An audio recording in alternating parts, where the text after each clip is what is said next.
ইলাহা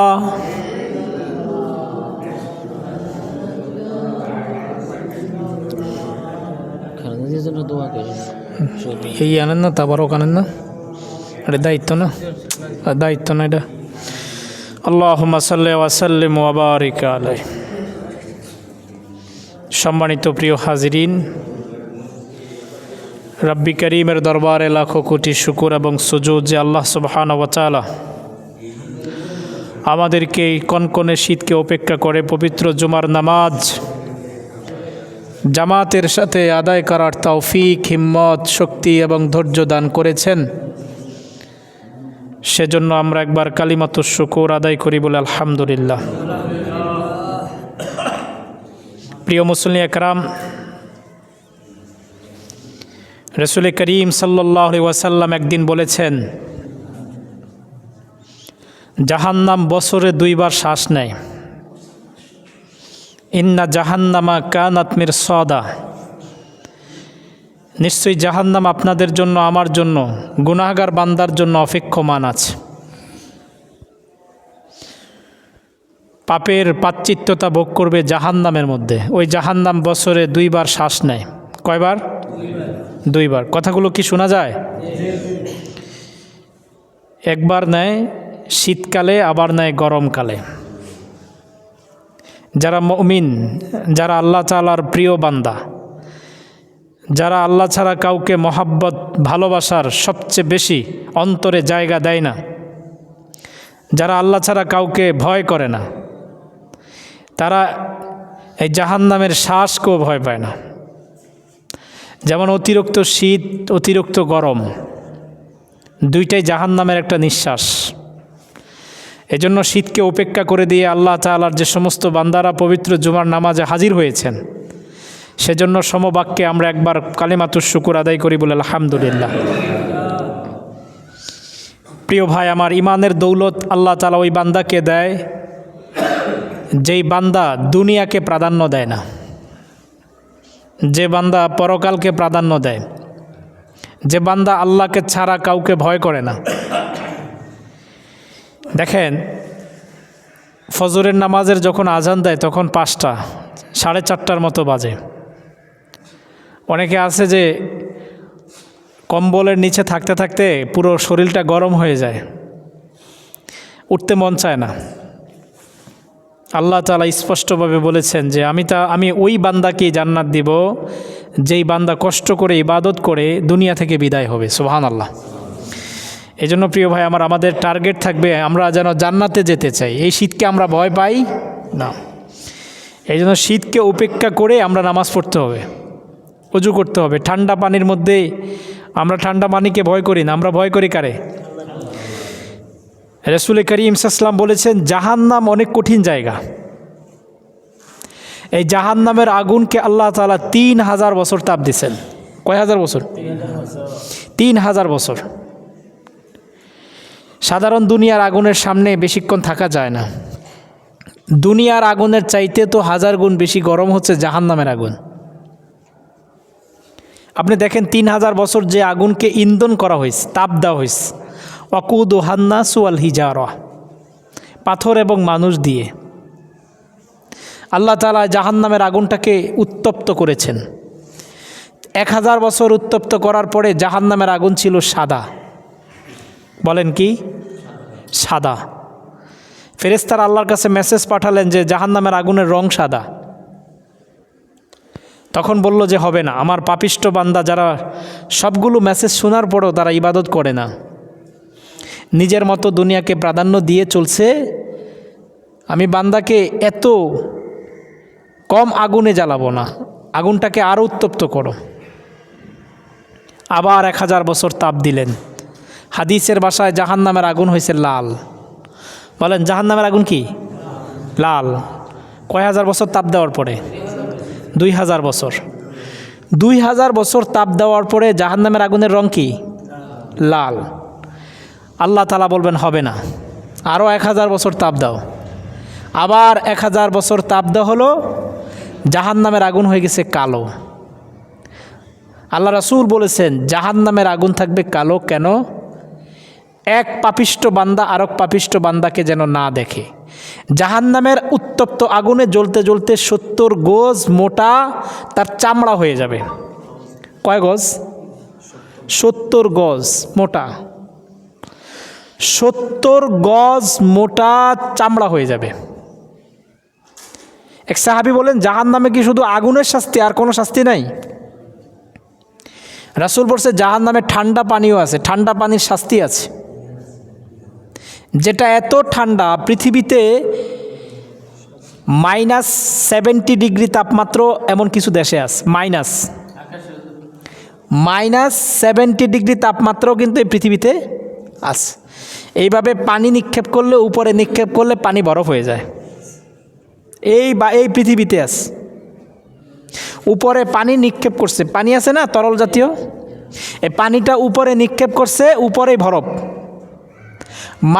কত? 70 ডিগ্রি।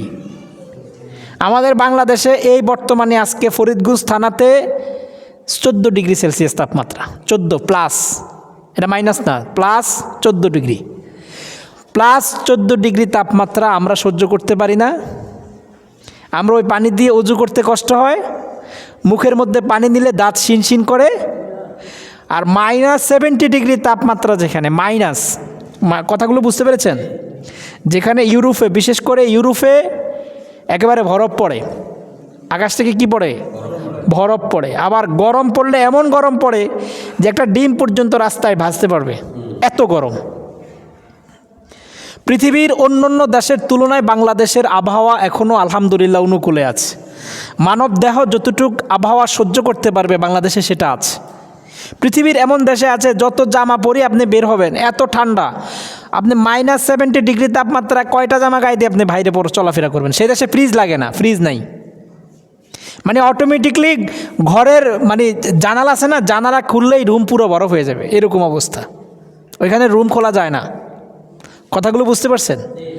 তাহলে এবার দেখেন, জাহান্নামে যদি বরফ জাতীয় ঠান্ডা আল্লাহ তাআলা আযাবের একটা ওয়ে তৈরি করে আমাদের জন্য, তখন ওই ঠান্ডাটা কত ঠান্ডা থাকবে।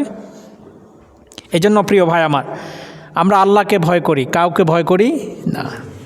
আল্লাহ তাআলা এই কোরআনের আয়াতে স্পষ্টভাবে বলেছেন কি, মুহাম্মাদুর রাসূলুল্লাহ। জান্নাতে যেতে হলে আল্লাহর হাবিবকে আল্লাহর প্রিয় বান্দা এবং তার রাসূল স্বীকৃতি দিতে হবে। মুহাম্মাদুর রাসূলুল্লাহ। আপনাকে যদি জান্নাতে যাইতে হয় তাহলে মুহাম্মদ সাল্লাল্লাহু আলাইহি ওয়াসাল্লাম যে আল্লাহর রাসূল, এই বলেন কে? মুহাম্মদ সাল্লাল্লাহু আলাইহি ওয়াসাল্লাম যে আল্লাহর রাসূল, এটা স্বীকৃতি দিতে হবে। পৃথিবীতে প্রায় 800 কোটির উপরে মানুষ। এই যে মুহাম্মাদুর রাসূলুল্লাহ, এটা মাত্র 200 কোটি মানে। মুহাম্মাদুর রাসূলুল্লাহ পৃথিবীতে মানে কয়শো কোটি? 200 কোটি। আর 600 কোটি তারা আল্লাহকে মানে কিন্তু নবীকে মানে না। কথাগুলো বুঝতে পারছেন?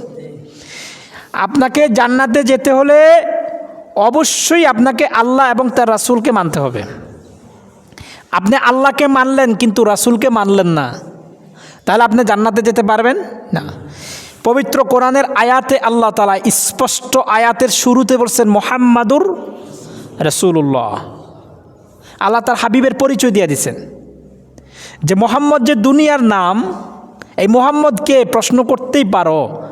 মুহাম্মাদুর রাসূলুল্লাহ সাল্লাল্লাহু, যেখানে আমার নবীর নাম শুনবেন, মুহাম্মদ এই নামটা যেখানে শুনবেন, পড়বেন কি?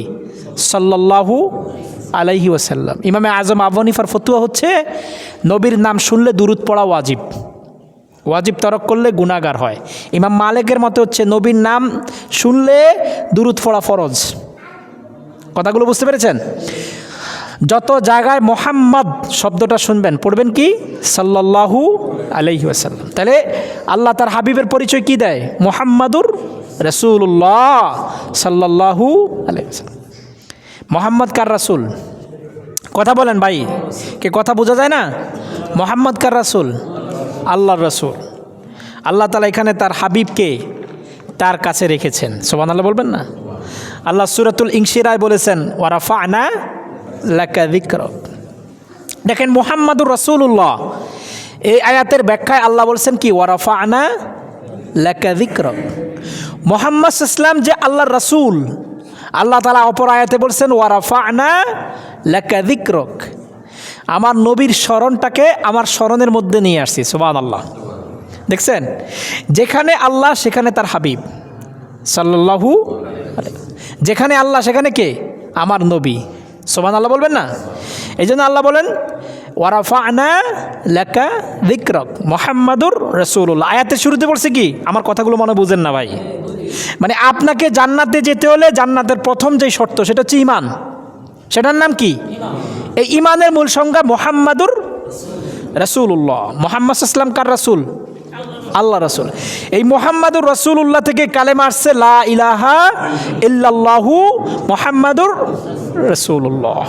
আল্লাহ ছাড়া কোনো মাবুদ নাই। প্রথমে আপনাকে স্বীকৃতি দিতে হবে আল্লাহ ছাড়া কোনো কি নাই, মাবুদ নাই। তারপরে স্বীকৃতি দিতে হবে কি? মুহাম্মাদুর রাসূলুল্লাহ সাল্লাল্লাহু, মুহাম্মদ সাল্লাল্লাহু আল্লাহর কি? তাহলে আমাদের প্রথম যেই কালেমা, কালেমায়ে তাইয়্যিব, যেটাকে অবশ্যই প্রত্যেক মুমিন অন্তর থেকে বিশ্বাস করতে হবে, ঠিক কি না? আপনি যদি কালেমা স্বীকার না করেন কি আপনি মুসলমান না বেঈমান? ঈমানের প্রথম শর্ত হচ্ছে কালেমা স্বীকার করা। তাহলে আমি প্রথম স্বীকার করলাম লা ইলাহা ইল্লাল্লাহু, প্রথম স্বীকার করলাম আল্লাহ ছাড়া কোনো কি নাই। তাহলে প্রথম তার আমরা খালেকের পরিচয় দিছি। কার পরিচয়? খালেক। আল্লাহ হচ্ছেন সৃষ্টিকর্তা, আল্লাহর পরিচয় দিলাম। তারপরে আল্লাহ তাআলা দুনিয়াতে যাকে সার্টিফিকেট দিয়েছেন, নবুয়তের সার্টিফিকেট, রিসালাতের সার্টিফিকেট, তারপরে তাকে আমি স্বীকৃতি দিলাম মুহাম্মাদুর রাসূলুল্লাহ। সুবহানাল্লাহ বলবেন না? প্রথমে আমি খালেকের পরিচয় দিলাম, তারপরে আমি খালেক যাকে নবী হিসাবে দুনিয়াতে পাঠাইছেন তার পরিচয় দিলাম। সুবহানাল্লাহ বলবেন না? তাহলে খালেক যেখানে মাখলুক সেখানে। সুবহানাল্লাহ বলবেন না? পৃথিবীতে দেখেন একটা অবাক করা তথ্য, পৃথিবীতে আল্লাহ তাআলার পরে, আল্লাহর পরে, আল্লাহর পরে আল্লাহর যত সৃষ্টি আছে, আল্লাহর যত সৃষ্টি আছে, এক হাদিসের মধ্যে আছে 18,000 মাখলুকাত। কয় হাজার? 18,000 মাখলুকাত। মানুষ এক মাখলুকাত, প্রাণী এক মাখলুকাত, এভাবে 18,000। সুবহানাল্লাহ করবেন না? আল্লাহর সৃষ্টি নিয়ে গবেষণা করবেন। আল্লাহকে নিয়ে গবেষণা না, আল্লাহর সৃষ্টি।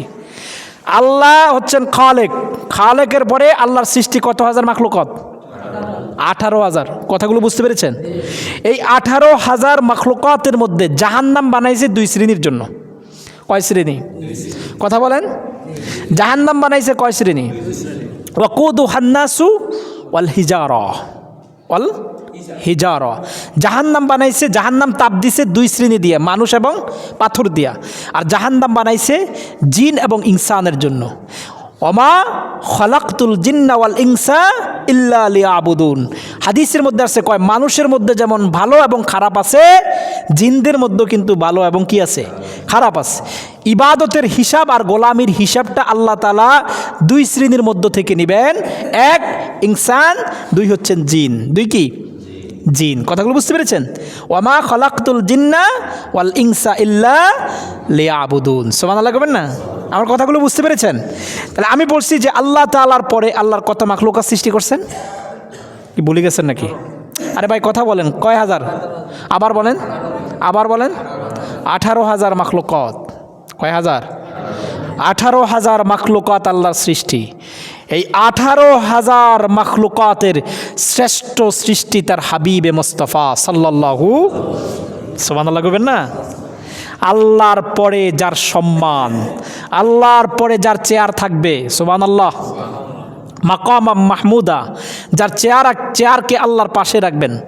আসা আইয়াবা আসাকা রাব্বুকা মাকাম মাহমুদা। সুবহানাল্লাহ করবেন না? তাহলে মুহাম্মাদুর রাসূলুল্লাহ, মুহাম্মদ সাল্লাল্লাহু আলাইহি ওয়াসাল্লাম কার রাসূল? শুধু তিনি রাসূল না, তিনি প্রায় 313 জন রাসূলদের সর্দার। শুধু তিনি রাসূল না, তিনি 1,24,000 নবীদের সর্দার। শুধু তিনি নবীদের সর্দার না, সারা মাখলুকাতের সর্দার তিনি। সুবহানাল্লাহ। তাহলে আমার নবীর পরিচয় দেয় কে? আল্লাহ। তাহলে আমার নবীকে যদি না মানেন তাহলে আপনি কি ঈমানদার না বেঈমান? কথা বলেন। হিন্দুরা বলে ভগবান। হিন্দুরা কি কয়? কারে কয়? আল্লাহরে ভগবান কয়। ভগবান এটা পুল্লিঙ্গ। ভগবানটা কি? পুল্লিঙ্গ। আর এটার স্ত্রীলিঙ্গ হচ্ছে ভগবতী। কেউ যদি ভগবান এটা যদি মুসলমান স্বীকার করে সে বেঈমান। সে কি? বেঈমান। আল্লাহর কোনো লিঙ্গ নাই, সুবহানাল্লাহ করবেন না? আমরা এমন নামে তার রবকে ডাকি যেই রবের কোনো কি নাই, লিঙ্গ নাই। লাম ইয়ালিদ ওয়ালাম ইউলাদ, যেই রবকে কেউ জন্ম দেয় না। তাহলে রবের পরিচয়, রবের কোনো কি নাই, পার্শ্ব প্রতিক্রিয়া নাই, রবের কেউ নাই, রবের আপন মা নাই, রবের আপন ভাই নাই, বোন নাই, কেউ নাই। লা ইলাহা ইল্লাল্লাহ। ভাই এই যে ইমান শিখাইতেছি, এটা ইমান। এটা কি ইমান? ইমান শিখেন। রবের কেউ নাই, তবে রবের কি পাওয়ার আছে দেখেন। রবের রাজ্জাক, সুবহানাল্লাহ করবেন না? রব এমন রব যিনি রিজিক দাতা, সুবহানাল্লাহ, যিনি পালন কর্তা, যিনি সমস্ত কিছু দেওয়ানেওয়ালা, সুবহানাল্লাহ। আমার রব এমন, সারা পৃথিবীর মাখলুকাত রবের কাছে ফকির, আর রব হচ্ছেন গনি, সুবহানাল্লাহ। তাহলে আমার রবের পরিচয় কি? লা ইলাহা ইল্লাল্লাহ, লা ইলাহা ইল্লাল্লাহ। তারপরে রব আমাদের জন্য যেই নবী পাঠিয়েছেন সেই নবীর পরিচয় দেয় কি? মুহাম্মাদুর রাসূলুল্লাহ। আর এই মুহাম্মাদুর রাসূলুল্লাহর ব্যাখ্যা কি দিয়েছেন? ওয়া রাফা'না লাকা যিকরাক। আর এই আয়াতের ব্যাখ্যা ওলামায়ে কেরাম করেছেন, ইযা যুকিরতু যুকিরতা মাই। যত জায়গায় তার আল্লাহর নাম আছে তত জায়গায় তার হাবিবের নাম। সুবহানাল্লাহ। বাড়ি যাই কইেন। আদম সফিউল্লাহ 350 বছর কাঁদছিলেন। কয়শো বছর? কথা বলেন ভাই, কথা বলেন। কয় বছর কাঁদছেন? 350 বছর। হাদিসের মধ্যে আসছে আদম সফিউল্লাহর পানি শেষ হয়ে গেছে, পানি, চোখের পানি, রক্ত পড়েছিল, পুষ পড়েছিল। 350 বছর। মাত্র ভুল করছে কয়টা? একটা। কথা বলেন, কয়টা? একটা ভুল, একটা ভুল, একটা। রাসূল করিম সাল্লাল্লাহু আলাইহি ওয়াসাল্লাম বলেছেন, নবীদের ভুলের মাধ্যমে নবীরা সওয়াব কামায়, সুবহানাল্লাহ। আর আমরা ভুলের মাধ্যমে আমরা গুনাহ কামাই। আমাদের ভুল আর নবীদের ভুলের মধ্যে আকাশ এবং কি জমিন পার্থক্য। নবীরা এক ভুলের কারণে আল্লাহর সবচেয়ে মর্যাদাবান বান্দা হয়ে যায়, একটা ভুলের কারণে সে আল্লাহ তাআলা সবচেয়ে সেরা বান্দা হয়, সুবহানাল্লাহ করবেন না? তা আদম সফিউল্লাহ 350 বছর কেঁদে জাবালে রহমত পাহাড়ের কাছে আসলেন। যেদিন মিলন মেলা হবে আদম এবং হাওয়া, তখন জিবরাইল আমিনকে বলছেন, 350 বছর কেঁদেছিলাম, আল্লাহ তাআলা আমার প্রতি অনুগ্রহ হয় না, দয়া হয় না, মায়া হয় না। আর কত কাঁদলে আল্লাহ আমার প্রতি দয়া হবেন? জিবরাইল তোমাকে বলি, জান্নাতের খুঁটিতে যে নামটা দেখেছিলাম, যদি ওই নামের উসিলা ধরে আল্লাহর কাছে চাই, তাহলে আল্লাহ কি মাফ করবেন? জিবরাইল আমিন বলছেন, হ্যাঁ, আপনি কি দেখেছেন?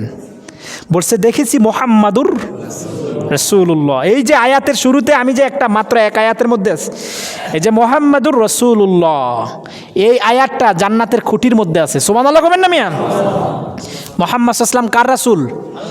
এই পরিচয়টা আল্লাহ জান্নাত থেকে দিয়েছেন, সুবহানাল্লাহ। কোথায় থেকে দিয়েছেন? জান্নাত থেকে। হাদিসের মধ্যে আসছে প্রত্যেকটা জান্নাতের দরজাতে তার হাবিবের নাম লেখা আছে।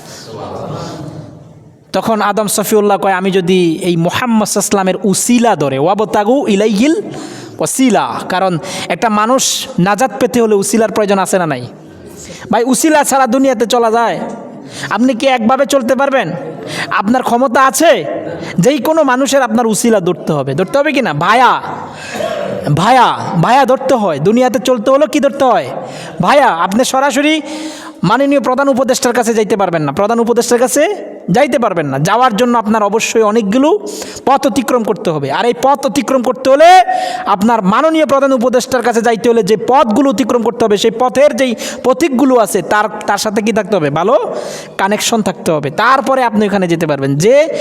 সে সেখানে যেতে পারবেন না। আপনি যমুনাতে যায় দেখেন, ঢাকা যমুনাতে যায় দেখেন, মাননীয় প্রধান উপদেষ্টার যেখানে প্রধান কার্যালয়, ওইখানের আশেপাশে মনে হয় মাছি মশা উড়ে না, এরকম অবস্থা। এত গার্ড, এত সিকিউরিটি গার্ড। তাই পৃথিবীতে কিছু পাইতে হলে ভায়া দরকার। কি দরকার? ভায়া। এটা আমরা তো সবাই জানি। তো আদম সফিউল্লাহ তার ভুলটাকে কি করার জন্য, সংশোধন করার জন্য তিনি জিবরাইলকে বলছেন, আমি যদি এই নামের উসিলা যদি দোয়া করি, সুবহানাল্লাহ। হাদিসের মধ্যে আসছে তিনি দোয়া করেছিলেন, আল্লাহ, যেই নামটা জান্নাতের খুঁটির মধ্যে আছে ওই নামের উসিলায় রব্বানা যালামনা আনফুসানা ওয়া ইল্লাম তাগফির লানা ওয়া তারহামনা লানাকুনান্না মিনাল খাসিরিন। এই দোয়াটাই করেছেন। আদম শফিউল্লাহ এই দোয়াটাই করেছিলেন। সব আলেম ওলামা একমত, আদম শফিউল্লাহ তার ভুল সংশোধনের যেই দোয়াটা ছিল সেই দোয়াটা কি? রব্বানা জলামনা আনফুসানা ওয়া ইল্লাম তাগফির লানা ওয়া তারহামনা লানাকুনান্না মিনাল খাসিরিন, এই দোয়াটাই ছিল। সুবহানাল্লাহ বলবেন না? তাহলে প্রিয় ভাই আমার, তাহলে আমাদের আজকের যে বিষয় সেটা হচ্ছে আমাদের ঈমান দরকার। জান্নাতে যেতে হলে কী দরকার? ঈমান। আর ঈমানের মূল কি? লা ইলাহা ইল্লাল্লাহ, তারপরে কি? মুহাম্মাদুর রাসূলুল্লাহ। এই স্বীকৃতি যদি অন্তরে থাকে এর ফায়দাটা কি? হযরতে আবু হুরায়রা রাদিয়াল্লাহু তাআলা বলেছেন, মান ক্বালা লা ইলাহা ইল্লাল্লাহ দাখালাল জান্নাহ। সুবহানাল্লাহ। বলছে মান ক্বালা লা ইলাহা ইল্লাল্লাহ দাখালাল জান্নাহ। এই হাদিসের ব্যাখ্যা এমন আসছে যে ওমর ইবনে খাত্তাব রাদিয়াল্লাহু তাআলা আবু হুরায়রাকে থাপ্পড় মেরেছিল এই হাদিস প্রচারের সময়। এমন জোরে একটা থাপ্পড় মারছে যে আবু হুরায়রা জমিনের মধ্যে পড়ে গেছে। কথাগুলো মনে হয় শোনা যায় না ভাই, অনেক দামি কথাগুলো বলতেছে। এই কালেমার দাওয়াত দিতে গিয়া আবু হুরায়রা কার থাপ্পড় খাইছে? ওমরের থাপ্পড়। এই যে শোনা যায় না, যদি শুনতেন তাহলে কইতেন। কার থাপ্পড় খাইছে? ওমরের থাপ্পড়। হযরত ওমর এক থাপ্পড় দিয়েছেন, রাগান্বিত মানুষ। এত শর্ট ইসলাম তিনি মানতেন না। সুবহানাল্লাহ। এত শর্ট ইসলাম মানতেন না। তিনি কি করলেন? সাইয়্যিদুনা হযরতে আবু হুরায়রা রাদিয়াল্লাহু তাআলাকে থাপ্পড় মেরেছেন। দুনিয়াতে হযরত আবু হুরায়রা একজনের থাপ্পড় খাইছে, সে ওমর। জমিনে পড়ে গেছে। হযরত ওমর ভয় পেয়ে গেছেন, আয় হায় এখন কি করব। পানি ডালছে চেহারার মধ্যে, হযরত আবু হুরায়রার হুঁশ ফিরে আসছে। এমন সময় আবু হুরায়রা বলছে, সত্যি করে বলো আসলেই তুমি কি মেসেজটা হাবিবে কিবরিয়া সরওয়ারে কায়না মুস্তাফা মুহাম্মদুর রাসূলুল্লাহ সাল্লাল্লাহু আলাইহি সাল্লামের পবিত্র জবান মোবারক নূর মোবারক থেকে শুনেছো? হ্যাঁ আমি শুনেছি। চলো রাসূলের কাছে যাওয়া হলো। হুজুর বললেন যে আমি অবশ্যই আবু হুরায়রাকে এটা প্রচার করার জন্য বলছি, তুমি থাপ্পড় মারলে কেন? সুবহানাল্লাহ কয় না। হুজুর এত শর্ট, কাফেররা এত শর্ট মেসেজ যদি কাফেরদের কাছে যায়, তখন আপনাকে যে মুহাম্মাদুর রাসূলুল্লাহ, মুহাম্মদ ইসলাম যে আপনি আল্লাহর রাসূল, এটা তারা মানবে না। তারা বলবে যে মেসেজ তো পৌঁছাই দিতে বলছে, লা ইলাহা ইল্লাল্লাহ, আমরা এতটুক মানবো, বাকিটা মানবো না। তখন আল্লাহর হাবিব বলছেন, আমার পরে যদি কোনো নবী আল্লাহ এই দুনিয়াতে পাঠানোর ইচ্ছা পোষণ করতেন তাহলে অবশ্যই হযরত ওমরকে পাঠাইতেন। সুবহানাল্লাহ। কোরআনের 25 জায়গা, কয় জায়গা? 25টা আয়াত হযরতে ওমর রাদিয়াল্লাহু তাআলার কারণে নাজিল হয়েছে। কোরআনের কয়টা আয়াত? 25টা আয়াত। কার কারণে নাজিল হয়েছে? হযরত ওমর এত বিজ্ঞ একজন সাহাবী ছিলেন, এলমি সাহাবী, যিনি দেখলেন যে লা ইলাহা ইল্লাল্লাহ এই কালেমা শুধু যদি প্রচার করা হয় কাফেররা সুযোগ সন্ধানী হবে, তারা শুধু লা ইলাহা ইল্লাল্লাহর উপরে থাকবে, তারা মুহাম্মাদুর রাসূলুল্লাহ এটা মানবে না। এই জন্য রাগান্বিত আবু হুরায়রাকে থাপ্পড় মাইরা বিষয়টা সলিউশন দিছে। পরবর্তীতে আল্লাহর হাবিব কয়, আমার পরে যদি কোনো নবী পাঠানোর ইচ্ছা পোষণ করতেন অবশ্যই লাকানা ওমর। সুবহানাল্লাহ। ওমরে থাকতো। সুবহানাল্লাহ করবেন না? ওমরের মধ্যে নবী হওয়ার কিছু বৈশিষ্ট্য ছিল, কিন্তু আল্লাহ তাআলা তো বলছেন, মা কানা মুহাম্মাদুন আবা আহাদিম মির রিজালিকুম ওয়ালাকির রাসূলুল্লাহি ওয়া খাতামান নাবিয়্যিন। সুবহানাল্লাহ কয় না? তাহলে ভাই আমার, তাহলে কালেমা কি আমরা অর্ধেক মানবো না পুরোটা মানবো? আজকে একদল লোক যারা আহলে হাদিস নামের পরিচয়, এই আহলে হাদিস এই কাযযাবে মিথ্যাবাদী সংগঠনটা বলে যে লা ইলাহা ইল্লাল্লাহ মুহাম্মাদুর রাসূলুল্লাহ, যে আমাদের এই যে দেখেন এই যে মেহরাবের উপরে যে লেখছে লা ইলাহা ইল্লাল্লাহু মুহাম্মাদুর রাসূলুল্লাহ, এই আহলে হাদিস কত বড় কাযযাব, কত বড় ফিতনাবাজ। তারা যত জায়গায় মেহরাবের উপরে কালেমা দেখে তত জায়গায় ওই টাইসটা তারা ভেঙে ফেলে। বলেন না নাউযুবিল্লাহ। ইযা যুকিরতু যুকিরতা মাই, আল্লাহ বলেছেন হাবিব আমার, ওয়া রাফা'না লাকা যিকরাক, যত জায়গায় আমার নাম আছে তত জায়গায় আপনার স্মরণকে বুলন্দ করে রেখেছি। এই ব্যাখ্যায় উলামায়ে কেরাম বলেছেন ইযা যুকিরতু যুকিরতা মাই, যত জায়গায় আমার আল্লাহর নাম স্মরণ আছে তত জায়গায় আমার নবীর নাম স্মরণ আছে।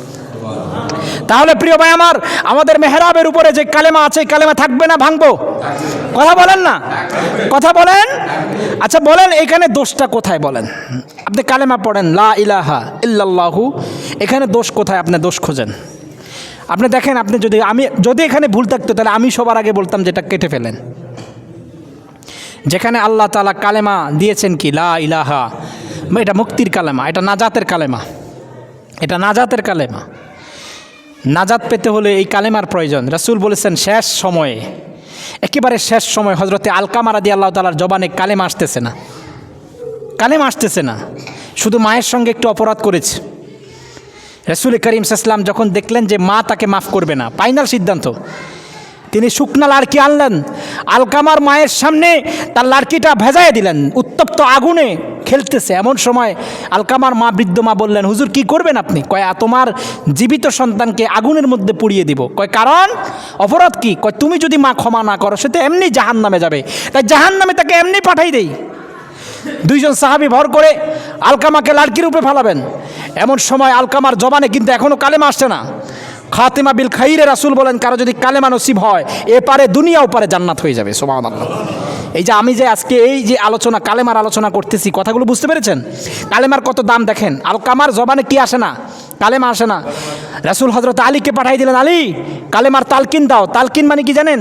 ওই তাকে বলবেন না যে বাবা কালেমা পড়েন, কালেমা পড়েন, এটার নাম তালকিন না। পাশে বসে পড়বেন লা ইলাহা ইল্লাল্লাহু মুহাম্মাদুর রাসূলুল্লাহ।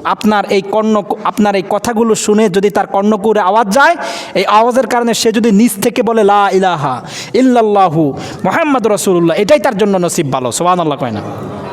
তো হযরত আলী রাদিয়াল্লাহু তাআলা ট্রাই করতেছে, খালি চেষ্টা করতেছে। এমন সময় কালেমা আসতেছে না। রাসূল আসছেন নিজে, মার কাছে গেলেন, মাও ক্ষমা করতেছে না। হুজুর আগুন ধরাই দিছে, আলকামাকে এখন আগুনের মধ্যে ফালায় দিবে। মার মনের মধ্যে ব্যথা দেওয়া যে কত বড় খারাপ কাজ। একে শেষ সময় কালেমা আসতেছে না। আলকামা রাসূলের একজন জালিলুল কদর সাহাবী ছিলেন, তাহাজ্জুদ পড়ছেন, ইশরাক পড়ছেন, আওয়াবিন পড়ছেন, কিচ্ছুই কাজে আসে না। কালেমাই নসিব হয় না। মিয়া এই নামাজ দিয়ে কী হবে মিয়া? সামান্য মায়ের সঙ্গে একটু অপরাধ করার কারণে মার হৃদয়ের মধ্যে আলকামার সঙ্গে একটু দূরত্ব ছিল, এই দূরত্বতার কারণে কালেমা আসতেছে না। আর কালেমা না আসলে তো সে জাহান্নাম। এমন সময় রাসূল করিম সাল্লাল্লাহু আলাইহি ওয়াসাল্লাম বলছেন, তুমি ক্ষমা করবে না? আমি আগুন ধরাবো। হুজুর আমি ক্ষমা করতে পারবো না। শেষ আগুন ধরাই দিলেন, আলকামাকে ছাড়বে। এমন সময় মা চিৎকার দিয়া কয়, হুজুর দুনিয়ার কোনো মা তার চোখের সামনে সন্তান আগুনে জ্বলবে এটা চায় না, আমি আলকামাকে ক্ষমা করে দিলাম। হাদিসের মধ্যে আসছে, মা যখন মন থেকে বলছে ক্ষমা করে দিলাম, সাথে সাথে আলকামার জবানে আওয়াজ আসলো লা ইলাহা ইল্লাল্লাহু মুহাম্মাদুর রাসূল। এই যে কালেমা দেখছেন, খাতেমা বিল খাইরে কালেমা আসা, কত মানুষ দেখছেন স্পষ্ট কালেমা পড়ে মারা যায়, আছে না? এরকম দেখছেন নি? যে ব্যক্তি মারা যায়, মুমূর্ষু ব্যক্তি মানে মারা যাবে, অল্প কিছুক্ষণ পরে মালাকাল মউত আসবে, তার জান কবজ করবে, তার পাশে কখনো এমন ব্যক্তির পাশে কখনো বসছেন যে স্পষ্ট আমি শুনছি সে কালেমা পড়তেছে? রাসূল করিম সাল্লাল্লাহু আলাইহি ওয়াসাল্লাম বলছেন, নেককার ব্যক্তির মৃত্যুর প্রথম আলামত হচ্ছে তার জবানে কালেমা আসবে। সুবহানাল্লাহ। নেককার ব্যক্তির মৃত্যুর আলামত তার কপালগুলো ঘামিয়ে যাবে, কপাল ঘামিয়ে যাবে, কপাল ঘাম হয়ে যাবে। নেককার ব্যক্তির মৃত্যুর আলামত রাসূল বলছেন, নেককার ব্যক্তিরা উপরে তাকাবেন। নেককার ব্যক্তিদের মৃত্যুর আলামত, নেককার ব্যক্তিরা তাকানোর পরে হাসবেন। নেককার ব্যক্তির মৃত্যুর আলামত, নেককার ব্যক্তি মরণের পরে ডান কাত হয়ে যাবেন। এমন মৃত্যু চান কি না? কথা কয় না, এমন মৃত্যু চান? এমন মৃত্যু দরকার আছে না নাই? যেই মৃত্যু কালেমা নিয়ে আপনার বিদায় হবে। এই জন্য আমি আজকে যে একটা আয়াত দেখেন, আমি বিশাল একটা আয়াত নিচ্ছি, এই আয়াতের তাফসির করতে গেলে আমার পুরোপুরি একেবারে পুরো 3 ঘন্টা শেষ হবে না। শুধু আমি মুহাম্মাদুর রাসূলুল্লাহ এই আয়াত শুধু পড়ছি। তাহলে মুহাম্মাদুর রাসূলুল্লাহর ব্যাখ্যা দিতে গিয়ে কোথায় গেলাম? কালেমার দিকে গেলাম। তাহলে কালেমা ছাড়া কেউ মুক্তি লাভ করতে পারবে না। আমরা আল্লাহর কাছে উদাত্ত আহ্বান করব, আল্লাহর কাছে একটা মেসেজ দিব, আল্লাহ জিন্দিগিভর যা আমল করেছি না কেন, শেষে অন্তত একটু মুখ দিয়া, জবান দিয়া একটু কালেমা বের করে দিয়েন, একটু শেষে বের করে দিয়েন। রাসূল করিম সাল্লাল্লাহু আলাইহি ওয়াসাল্লামের কাছে একজন কাফের আসছে, সারা জীবন কাফের ছিল, হুজুরের কাছে আসছে। আয়েশা হুজুরকে বলছে, হুজুর আমি দিন আনতে চাই। কি আনতে চাই? দিন আনতে চাই। হুজুর বলছে, পড়ো লা ইলাহা ইল্লাল্লাহু মুহাম্মাদুর রাসূলুল্লাহ। সাহাবী বলছে, হুজুর এই ব্যক্তির ফায়সালা কি হবে? জিন্দিগি ভর বদ আমল করেছে, কাফের ছিল, কুফরিয়াতের মধ্যে ছিল, আপনার কাছে আসছে, দিন গ্রহণ করার পরে কিছুক্ষণ পরে আজরাইল এসে তার জান নিয়ে গেছে, এর ফায়সালা কি হবে? কয় শোনো, সারা জিন্দিগি বর বদ আমলগুলো ডিলেট, কালেমার কারণে আমল নিয়ে জান্নাতে চলে গেছে। তা কালেমা দরকার আছে না নাই? কালেমা ছাড়া নাজাত পাওয়ার কোনো পথ পন্থা নাই। এই জন্য সবসময় একটা খেয়াল রাখবেন, লক্ষ লক্ষ মানুষগুলো আসলেও যদি আপনার জন্য দোয়া করে, এটাও তো আপনার সৌভাগ্যবান, ঠিক কিনা? আর একটা কথা বলতে চাই, সেটা হচ্ছে আপনারা দেখেছেন রিসেন্টলি আমাদের এই বাংলাদেশের একজন দেশপ্রেমী ছিলেন। আমাদের এই ডিসেম্বর মাসে 2 জন দেশপ্রেমীকে হারিয়েছি, একজন হচ্ছে ওসমান হাদি, আরেকজন হচ্ছেন আমাদের মরহুমা বেগম খালেদা জিয়া। দেখেন, একটা মানুষ মরার পরে চায় তার জানাজার নামাজে বহুত মানুষ হোক। রাসূল করিম সাল্লাল্লাহু আলাইহি ওয়াসাল্লাম বলেছেন, একজন মানুষ মরার পরে যদি 10 জন ব্যক্তি মুমিন তাকওয়াবান ফরহেজগার ব্যক্তি যদি মন থেকে বলে আল্লাহ ইনি ভালো ছিল, মাফ করে দেন, তার একটা কর্মের কারণে তাকে মাফ করে দেন, আল্লাহ বলছেন একজন তাকওয়াবানকে কবুল করে আল্লাহ তাকে মাফ করে দেয়। ওই যে জানাজার নামাজে হুজুর যে বলে যে লোকটা কেমন ছিল, এটা বিধান না। বিধান হচ্ছে মন থেকে বলা, অন্তর থেকে স্বীকৃতি দেওয়া। আরে আপনি আমার লোক হচ্ছে বাটপারি, আর আমি জানাজার নামাজে আমি আমার জোর করে আতু ডেলি কইব, কথা কয় না। আমার জায়গা খাইছেন আপনি মিয়া, আমার টাকা খাইছেন, আর আপনি এনে জানাজার নামাজে হুজুরে কইছে কি হাত উঠান তো, লোকটা কেমন ছিল। এই হাত উঠান না, মন থেকে স্বীকৃতি দেওয়া। মরহুমা বেগম খালেদা জিয়া হয়তো এই দেশের জন্য কিছু করেছেন, দেশের মায়ায় তিনি দেশ ত্যাগ করেন নাই, এই জন্য হয়তো তার জানাজায় এত মানুষ। দেখেন তার সৌভাগ্য কি, মানুষের মৃত্যু হয়, যোগ্য ইমাম জানাজার নামাজ পড়াইতে পারে না, অথচ বাইতুল মোকাররমের খতিব তার জানাজার নামাজের ইমাম। শুধু তাই নয়, এই মহিলাটা মারা যাওয়ার পরে তার খাটিয়া দেখেন কত মানুষ, সাধারণ মানুষ ধরে, অথচ তার খাটিয়া ধরছে বাংলাদেশের একজন যোগ্য আলেম ডক্টর মিজানুর রহমান আজহারি। মামুনুল হকের মতো একজন যোগ্য আলেমরা তার খাটিয়া ধরে, আলেমরা তার খাট ধরে। কেন ধরে? আপনি আলেমদেরকে মহব্বত করবেন, আলেমরা আপনার মৃত্যুর পরে বলবে না, সুবহানাল্লাহ কয় না। রাসূল বলছেন আলেমদেরকে মহব্বত করো, আলেমদেরকে ভালোবাসো, এই আলেম তোমার পরকালে কাজে লাগবে। আলেমদেরকে ঘৃণা করবা, আলেম তোমার কাছেও যাবে না। এই জন্য প্রিয় ভাই আমার, মহাব্বত একটা জিনিস, ভালোবাসা একটা জিনিস। ভালোবাসার কোনো স্রোত থাকে না। ভালোবাসা অর্জন করলে স্রোতবিহীন মানুষ আপনার জানাজার নামাজে চলে আসবে, আপনার জন্য মন খুলে দোয়া করবে। এই জন্য আমরা আজকে এই জুমার নামাজে ওনার জন্য দোয়া করব, এবং দেশের জন্য যারা জীবন দিয়েছে তাদের জন্য দোয়া করব। রাজি আছেন তো ইনশাআল্লাহ? দেশপ্রেম থাকা, এটা মহাব্বতে তবিয়া, স্বভাবগত ভালোবাসা, দেশপ্রেম অর্জন করা। আল্লাহ তাআলা আমাদের কবুল করে, বলেন আমিন। পরিশেষে একটা কথা বলতে চাই, আমাদের এই হুজুর কই, আমাদের এরকম একটা লাগবে কিনা বলে, এটা কি মাইক্রোফোন, নতুন একটা মাইক্রোফোন লাগবে। এটা 2500 টাকা। কয় টাকা? 2500 টাকা। আমি পরে কালেকশন করতে পারবো না। আল্লাহর কোন বান্দা আছে, আমরা আজকে আলোচনা অনেক ব্যাঘাত ঘটছে। আমি কিন্তু প্রতিনিয়ত আলোচনা করতে যাই, আমি কিন্তু এত জোরে আলোচনা করতে পারি না। এখন আমি অনেক ভয়েস চেঞ্জ করে ফেলেছি। কে আছেন একজন ব্যক্তি বলেন যে আমি মা বাবার রুহের মাগফিরাতের জন্য এই মসজিদের জন্য একটা মাইক্রোফোন আপনি নিজে কিনে আনবেন, কাউকে দায়িত্ব দরকার না, আপনি নিজে কিনে আনবেন, এটা নিয়ে যাবেন প্রয়োজনে। কে আছেন একজন বান্দা বলেন যে হুজুর আপনার এই আজকে যেহেতু আলোচনার ব্যাঘাত ঘটেছে, আলোচনা করতে কষ্ট হয়েছে, তাহলে আগামী জুমায় আমি একটা নতুন একটা মাইক্রোফোন নিয়ে আসবো, এটা নিয়ে যাবেন। কে আছেন একজন বান্দা বলেন, একজন। আমি আজকে কষ্ট দিব, আর কখনো কষ্ট দিব না। কে আছেন ভাই একজন বলেন যে আমি এই মসজিদের জন্য এটা দিব ইনশাআল্লাহ? বলেন কে আছেন, একটু বলেন। 1 মিনিট আমি ছেড়ে দিচ্ছি, আমি নামাজে চলে যাবো, দেরি হয়ে গেছে। একটু বলেন আপনি কে আছেন, বলেন একটু কে আছেন, একটু বলেন ভাই। একজন ব্যক্তি চাই, কে আছেন বলেন। এই মাইক্রোফোনেরটা দাম হচ্ছে মাত্র 2500 টাকার মতো। হ্যাঁ না হুজুর, 2500 টাকা না? হ্যাঁ 2500 টাকার মতো। কে আছেন একজন বলেন, একজন। আমি বাইরের মাইক বন্ধ করে দিয়েছি, বলেন কে আছেন, বলেন একজন বলেন। কেউ আছেন না? জুমার নামাজের পরে বলবেন। কেউ আছেন? হ্যাঁ জুমার নামাজের পরে ইনশাল্লাহ আমি দাঁড়াবো ইনশাল্লাহ। অন্তত